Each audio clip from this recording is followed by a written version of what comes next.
Ladies and gentlemen, welcome back once again to Frontliner YouTube channel so that we can give you exclusive updates on what happened earlier today in the Republic of Kenya at Jkia and also outside the country during William Samoei Ruto's interview with the CNN journalist in public so that you can understand how William Samoei Ruto is a brave politician in the Republic of Kenya. And allow me to start with what happened at Jomo International Airport here in Kenya. Finally, the body of Corporal Kennedy Mutuku Nzumbe, the Kenyan police officer who died in a road accident while serving with the multinational security support mission in Haiti, arrived here in Kenya at Jkia, where he was received peacefully with his family members and also some of the police officers in the Republic of Kenya. And before we proceed with the update of Kenyan police who died 1 month ago in Haiti, allow me to play for you a video that is going to show you his arrival at Jomo International Airport. But before you watch the video, ensure you like the video. When you like the video, you automatically shows your support on what we are doing on this platform. It is just a reminder and a request. As you watch, please consider liking our videos and don't forget to subscribe on our YouTube channel and turn on notification bell for more updates daily if you are meeting this channel for the first time so that you don't miss a lot on what is happening in the Republic of Kenya. Thank you so much and you can watch the video. We begin with the security matters where the body of Corporal Kennedy Mutuku Nzumbe, the Kenyan police officer who died in a road accident while serving with the multinational security support mission in Haiti, has been repatriated for interment. Corporal Nzumbe's remains were received by family and senior police officials last night at Jomo Kenyatta International Airport. The family is now in the process of planning for interment, as Victor Ngaruya reports. A somber mood palpable at the Jomo Kenyatta International Airport, JKIA, as family, friends and colleagues of the late Corporal Kennedy Mutuku received his remains moments after arrival from Haiti. Police officers of different ranks in full gear gathered solemnly around the coffin. At the center, a priest led in prayers while officers paid their respects in their customary traditions of the service. The family is still grieving the officer who died in a road accident while on duty in Haiti, already planning ahead. Having the body transferred to Chiromo Mortuary, and then from there, the other procedures shall follow in. The burial we expected to be on Thursday next week, but we will be able to give the final official details later on. So as for now, as a family, we are at least settled fairly because we have been waiting for over 3 weeks. It has really been agonizing. The family says receiving the remains back home for the interment brings comfort, but the appeal to the government remains. We are appealing to the government to assist in the burial preparations so that we can give him a good send-off. I'm very sure they will be kind to do that. Corporal Mutuku's remains had been preserved in the Dominican Republic since his death on August 31st, following a fatal road accident in Port-au-Prince, Haiti. His family, led by his mother Sarah Ndunge, had earlier pleaded with the government to ensure his body was repatriated. Before his passing, the family had been waiting to see him in November this year, when he was expected back in Kenya on leave. Mutuku died while serving under the Multinational Security Support Mission, MSS. The accident involved 2 Max Pro armored vehicles during a recovery patrol in the Haitian capital. Born on March 8, 1984 in Machakos County, Mutuku joined the National Police Service in 2005. Over 2 decades, he served in regions including Narok and Baringo before joining Kenya's third contingent to Haiti. His death brings the number of Kenyan officers killed in Haiti to 3, according to President William Ruto. Use this occasion to honor the Kenyan officers, Mr. Samuel Tumoi, Benedict Kabiru, and Kennedy Nzumbe, who lost their lives in the lines of duty.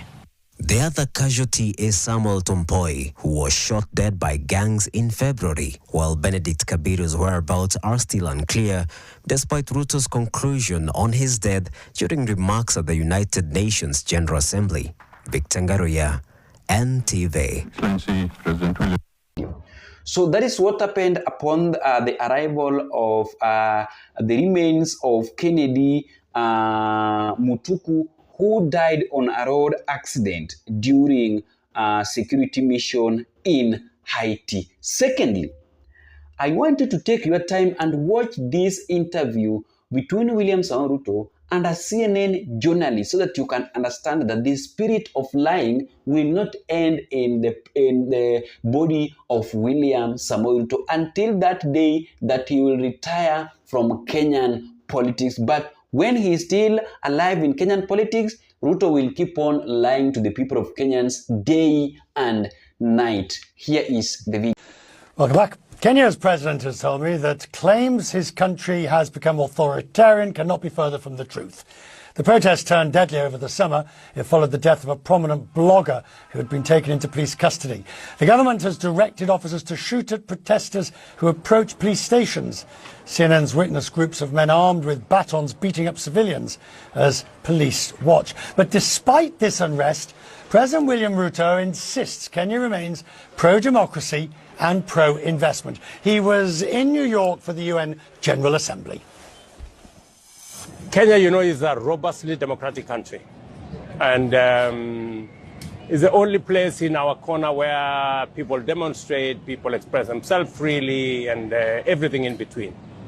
And but the last 24 months, slightly more over the 2 years, we have had a journey as a nation. We have reformed our education system. We have transformed our agricultural system, transformed our health system.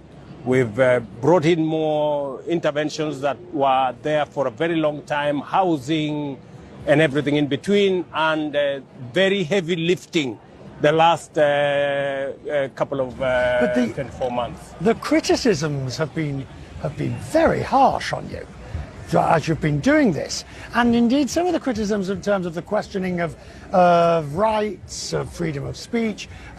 Look, you know, I'm always hesitant when I speak to a president to tell you about your own country. Yes. But at the end of the day, the criticisms say that it is authoritarian and that it is anti-investment. That the nature, the effect of all this is it creates an anti-investment environment. That cannot be further from the truth. If you look at the numbers don't lie, my friend. Our inflation has come down from 9.6 to 4 to an average of 4. Our dollar reserves have gone up, doubled actually, from $5.7 billion to $11.8 billion. Our exchange rate has come down from 167 to the dollar to 129. That tells you the fundamentals are strong. IMF just released a report that says Kenya has now moved from position 9 to position 8 as the largest economy in Africa. And Standard & Poor's has just given a report that Kenya is much more creditworthy than it was 2 years ago. That so tells why are you people protesting? That's the essence of a democracy. Don't you see a demonstration around here? There are demonstrations all over. This is the essence of democracy. Democracy is that some people agree with you, some don't agree with you. Those who don't agree with you demonstrate. Those who don't agree with you, they do whatever it is that. But what leadership must do is to focus, keep the eye on the ball. I was reading up on you. It must have been quite painful when you're described as the worst president. You saw that.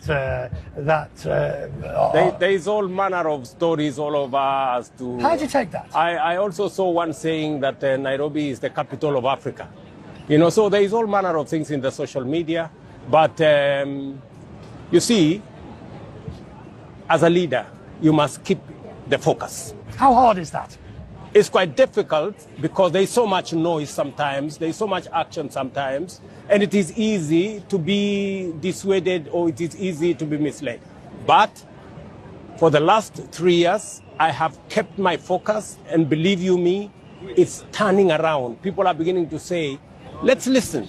Maybe William Ruto has something to say. In fact, because the reality is changing. The numbers are speaking for themselves. The transformation is real. Do you regret getting involved and offering to lead the multinational force in Haiti? I mean, when you're complaining about old cars, second-hand cars, and that really, that comment I'm not sure whether you realized it was going to sort of take off as it did, but you regret leading that? I will never regret, because in the first place, Kenya came into Haiti out of solidarity, because that is the essence of the United Nations. It's the other side of the world. That is the belief we have as a nation, that we have been across the world many times. This is not the first time we are going across the world for peace efforts. We've done this in Kosovo. We've done it in many other places. So that is the DNA of Kenya, to be present when others need us. Have you been assured you'll get new cars? There is a transition, Yeah. which I spoke to this afternoon. There is already an understanding that, yes, Haiti is doable, it is solvable. We just need to get the right logistics, the right support, financial support, the right equipment, the right mandate. And I think our recommendations that now go to the new mission Right. have been taken on board, because we are the people on the theater. We are the people in the theater, and we have clarity on what. That is how things went down during the interview between Ruto and a CNN journalist. During that interview, I paid attention on that interview, and I realized that for you to survive inside politics or inside leadership, you need to be brave enough. It is true. You cannot just go there because you have money. Especially to lead a country, to be the president of a country, you need to be brave enough, because Ruto does not expect that CNN journalist will end up asking him a question like that. That why is it that you are ranked as the worst president in the world?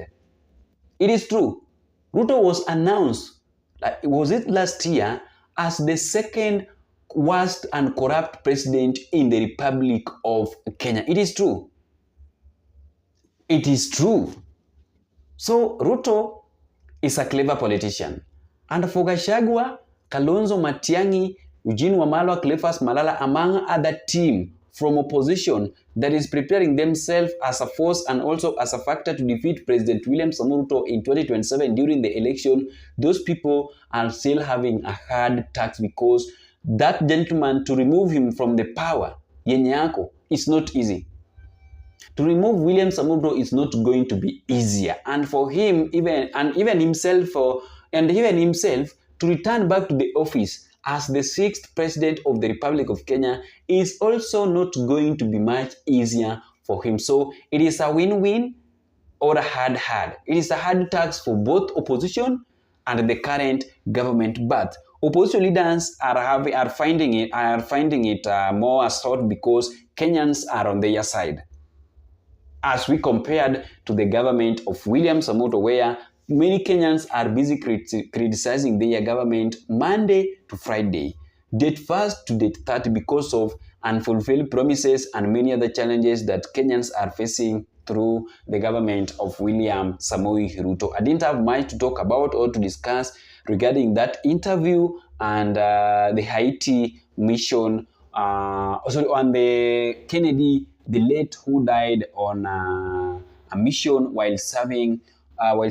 with the multinational security support. That is what I prepared for you. See you in the next video. Bye bye.